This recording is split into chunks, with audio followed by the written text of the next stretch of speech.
Welcome back to Life Single Review, everyone. I hope this message finds you healthy, safe, and surrounded by the people you love. Today's episode is going to be intense, darker than our usual stories, but with an important message about justice, courage, and the consequences of letting hatred consume your heart. In our last spin-off episode, you watched as Thuy's attempts to seduce De back into her life failed spectacularly. Her plans crumbled, her true nature was exposed, and she walked away humiliated in front of the entire village. But what happens when humiliation turns to rage? When a desperate person decides that if they can't have what they want, they'll destroy it instead? How far will Thuy go in her quest for revenge? Will Day survive when Thuy abandons manipulation for violence? What will Huyen do when the man she loves is attacked by hired thugs? Can the law protect innocent people from someone consumed by hatred? And will Thuy finally face real consequences for her actions? Or will her cruelty go unpunished? This is a story about what happens when someone crosses the line from manipulation into criminality, and how the justice system responds. If you want to see how courage and truth ultimately triumph over violence and revenge, make sure you're subscribed to Life Single Review with notifications turned on. Give this video a like if you believe in justice, and share it with anyone who needs to be reminded that actions have consequences. Leave your thoughts in the comments. Your engagement helps us bring you more stories. Now, let's see just how dark Thuy's heart has become. The humiliation of that day, standing in front of Dee's house, exposing her greedy scheme to the entire neighborhood. Seeing the judgment and disgust in everyone's eyes, it festers in Thuy's mind like an infected wound. She can't sleep. She can't eat. All she can think about is how Day rejected her. How Huyen stood there with that quiet dignity. How the neighbors whispered and stared. The shame burns hotter than any physical pain. And slowly, inevitably, it transforms into something much more dangerous. Pure, concentrated hatred. For thus Thuy stays in her house, curtains drawn, replaying the scene over and over. But somewhere in that darkness, her thinking shifts. If she can't have the land through marriage or manipulation, there's another way, a more direct way. If Dee won't give her what she deserves, she'll take it by force. And if he still refuses, well then, he doesn't deserve to be happy with Huyen either. The thought should horrify her. The realization that she's contemplating violence. But instead, it brings a cold, calculating calm. She's past the point of caring about right and wrong. She only cares about winning. Thuy begins asking around, carefully and discreetly, about certain people in the area. People who aren't bound by conventional morality. People who will do things for money, no questions asked. It doesn't take long. Every community has its shadows, and Thuy finds what she's looking for. 3 men, rough-looking and hard-eyed, who meet her in a dingy cafe on the outskirts of town. She lays out her proposal with chilling simplicity. Scare Dee into transferring his land to her. Make him understand that refusing will have consequences. They discuss price. It's higher than Thuy wants to pay, but she's desperate enough to agree. The men assure her they know how to be persuasive. They'll start with warnings, escalate to threats, and if necessary, make it physical. Thuy tells herself she only wants them to frighten him. But deep down, she doesn't really care what they have to do to get results. The first attack comes on a Thursday evening.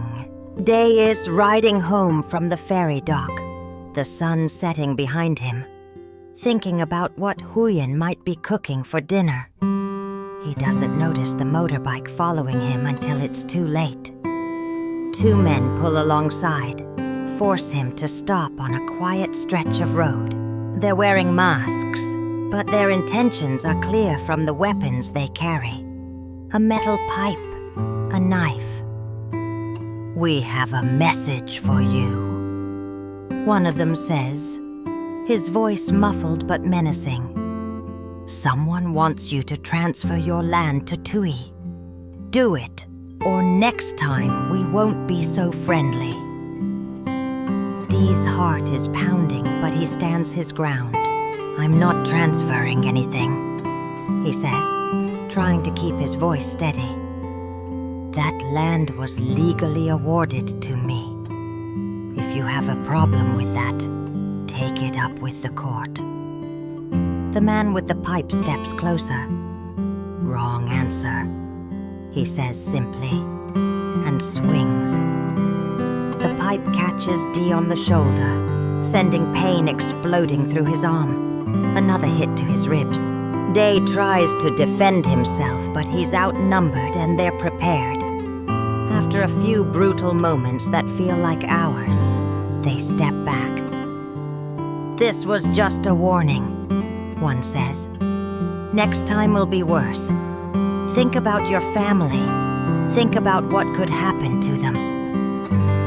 Then they're gone, roaring away on their motorbike, leaving Day on the side of the road, gasping in pain. When Day limps home, Huyen takes one look at his torn shirt, the bruises already forming, the blood on his lip, and her face goes pale. "What happened? Who did this to you?" Day tells her everything. The masked men, the threats, the demand about the land. Huyen's hands are shaking as she cleans his wounds. "We need to go to the police," she insists. "This is serious, Day. They threatened our family." But Day hesitates. What if going to the police makes things worse? What if these men retaliate? What if they come after Huyen or Maya? "Let me think about it," he says. But Huyen can see the fear in his eyes, and it terrifies her. 3 days pass. Day says nothing to the police, hoping against hope that the men won't return, that it was just an isolated incident. But Thuy, watching from afar, sees his continued refusal to transfer the land as defiance. She contacts the thugs again, her voice sharp with frustration. "He's not cooperating," she tells them. "You need to send a stronger message." The men are annoyed. They don't like complications, and this target is proving more stubborn than expected. "We'll take care of it," their leader assures her. "But it's going to cost more." Thuy doesn't even hesitate. She'll pay whatever it takes. The next escalation is brazen and terrifying. The 3 men come to Dee and Huyen's house in broad daylight. Maya is at school, thank God. But Huyen is home, hanging laundry in the yard when she hears the motorbikes approaching. They don't bother with masks this time. They kick open the gate, storm into the yard, and start overturning everything they can find. Plant pots, the chicken coop, baskets of vegetables. Huyen screams, running to get inside the house, but one of them grabs her arm. "Where's your husband?"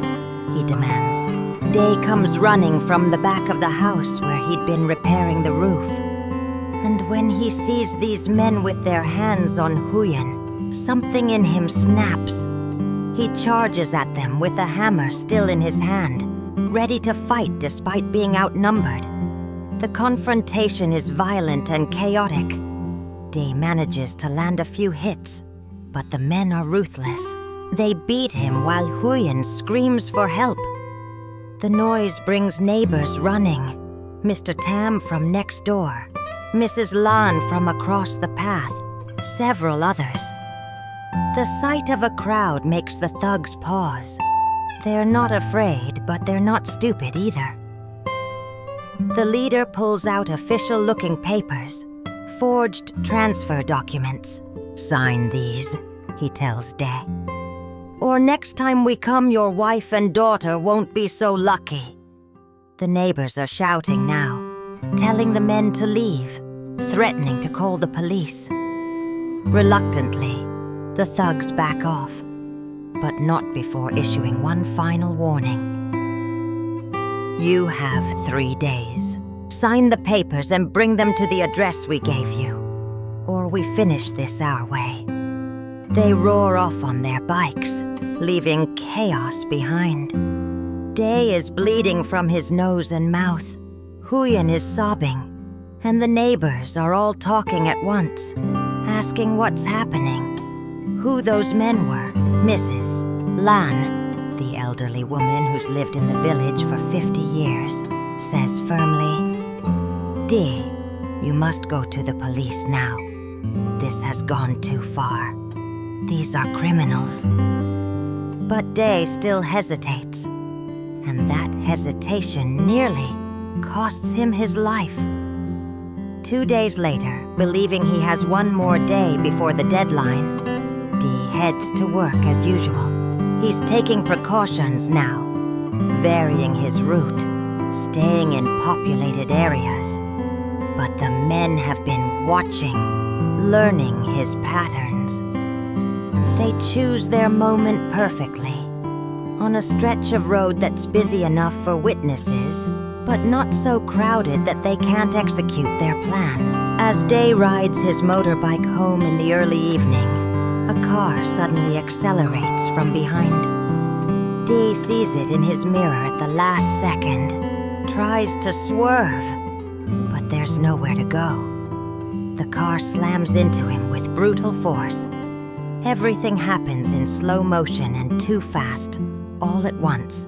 Day feels the impact, feels himself flying through the air, sees the sky spinning, then the ground rushing up to meet him. The pain when he lands is indescribable, his leg twisting at an unnatural angle, his head hitting the pavement with a sickening crack. Blood, so much blood. He can hear screaming, people running toward him, but everything is getting dim and distant.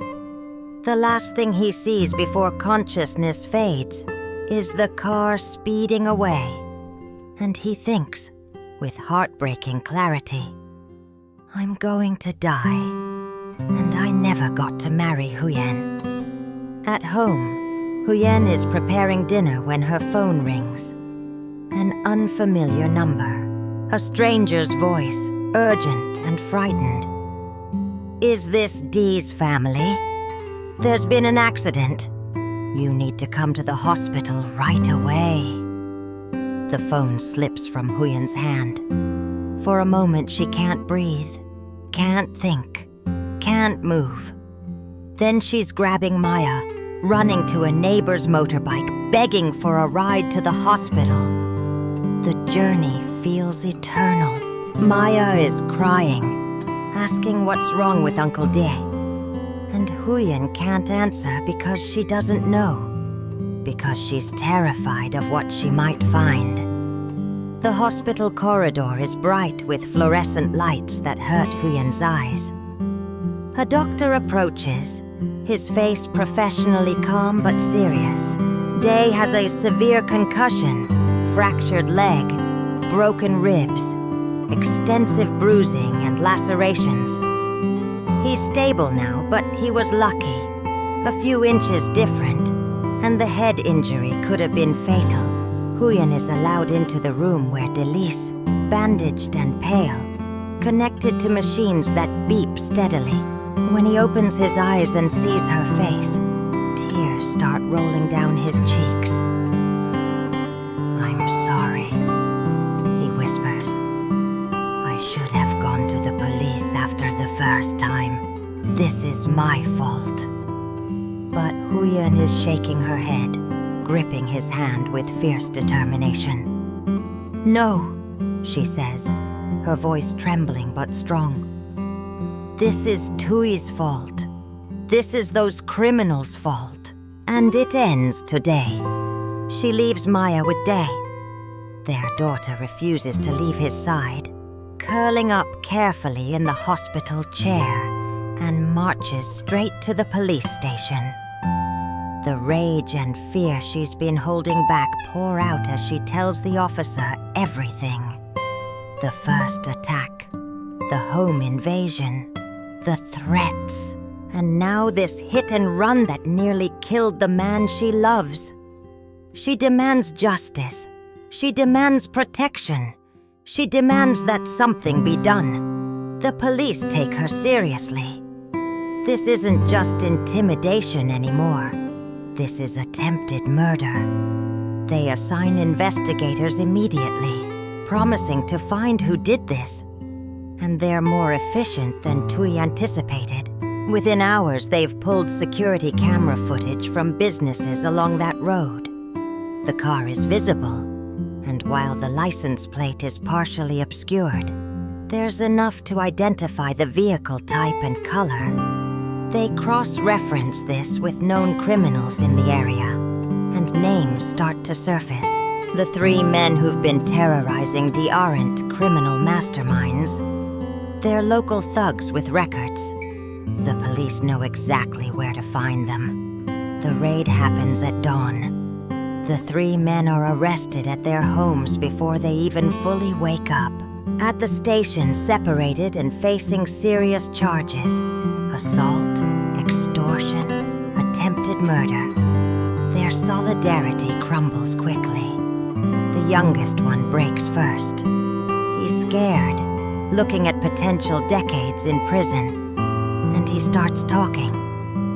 Yes, they attacked Dee. Yes, they caused the accident. And yes, someone hired them to do it. He gives them everything. Thuy's name, the cafe where they met, the amounts she paid, even text messages arranging the attacks. His phone records show multiple calls and transfers to Thuy's number. It's all the evidence the police need. When the officers arrive at Thuy's house to arrest her, she's in her pajamas, drinking morning coffee, completely unprepared.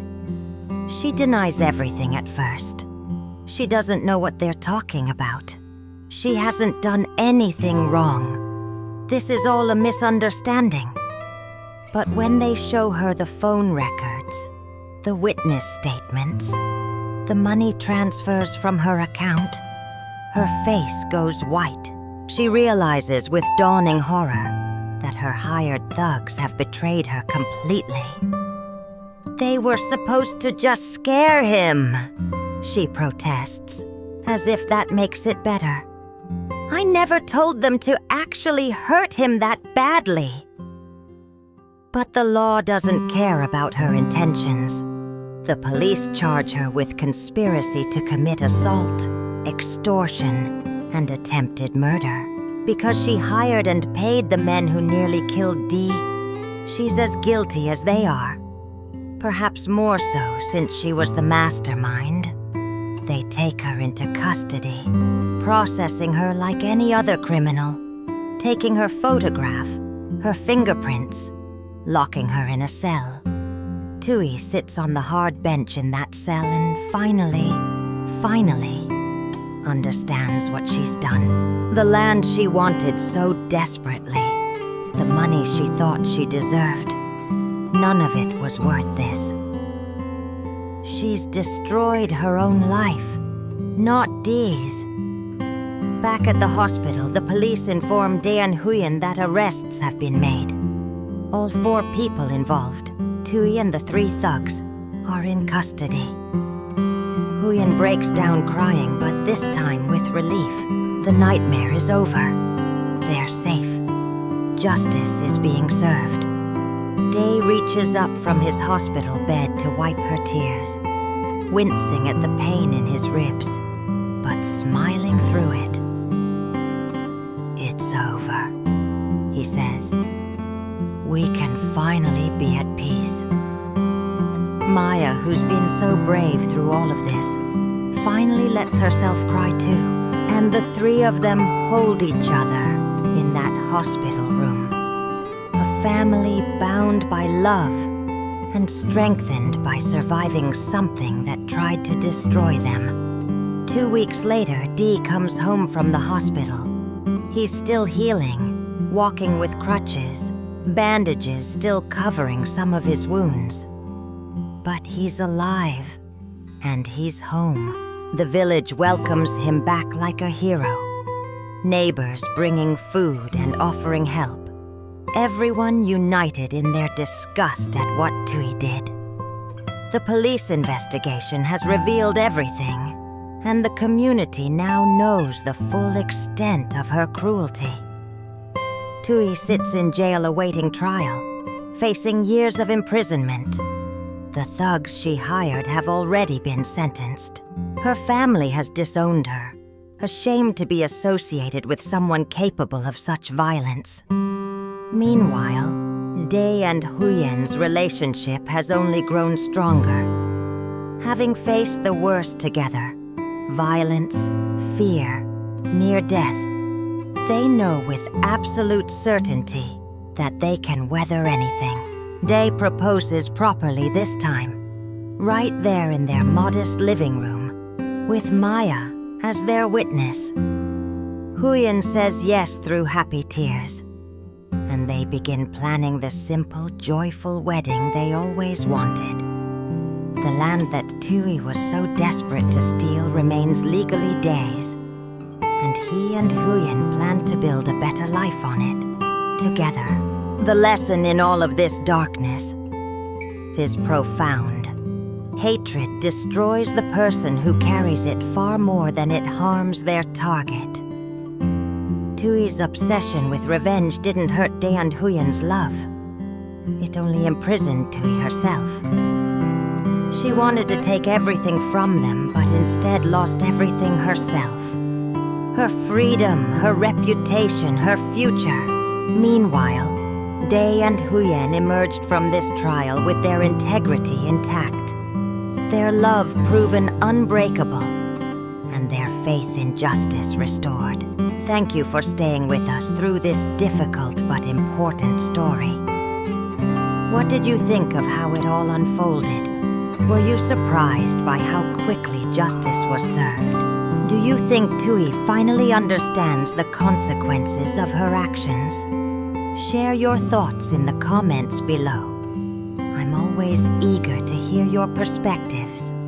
If this story moved you, please give it a thumbs up and share it with others who appreciate tales of justice prevailing over cruelty. Subscribe to Life Single Review and hit that notification bell so you never miss our stories. Until next time, remember that violence and hatred are never the answer, and that truth and justice, though sometimes slow, ultimately prevail. Take care of each other, and I'll see you in the next video.